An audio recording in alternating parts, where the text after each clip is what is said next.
There are a couple of things to consider before you enable a balance transfer. The first thing is to check your credit score. First cards with 0% offer usually require an applicant to have a good credit standing before they approve. See where you stand before making a choice and sending out an application. After checking the score, decide how much you want to transfer. You have complete control over the amount you want to transfer. You can transfer all of the balance or transfer only a portion of it. Partial transfers are sometimes more beneficial since you can make use of the 0% intro period. Determine how much you can afford to pay for the 0% and for the old regular rate. To find out the proper transfer amount, compute the monthly payments you can afford, then multiply that by the number of months covering the introductory period. As any other product you buy, do a careful comparison of credit card offers. Credit card companies try to outdo each other with balance transfer offers at any given time. Finding the one that would give you the best financial advantage begins with listing the ones you are eligible for.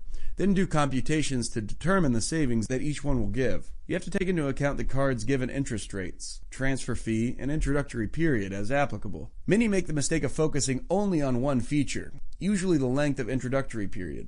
It is prudent to consider the overall impact of all probable costs.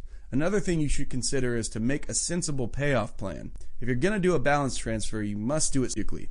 Designate your new card for a specific purpose and have an exit strategy beforehand. Many sites offer an online credit card payoff calculator that can help you make a payment schedule. You can find out how much you must pay every month to fully pay the balance within the introductory period. You can also see how much you can save by paying a slightly bigger amount. A balance transfer feature is actually a very good debt management tool. The right card can alleviate interest costs. Ultimately, you can settle your total debt at the lowest available cost. This applies to the different reasons for availing of a balance transfer. You may be preparing to purchase a big ticket item or planning to pay off a revolving balance or consolidate debt.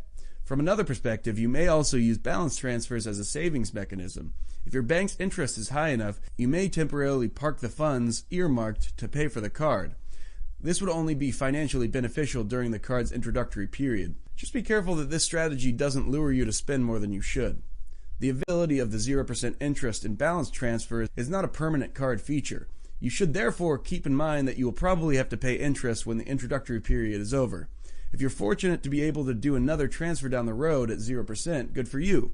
Hoping that it will always be available might just lead to disappointment.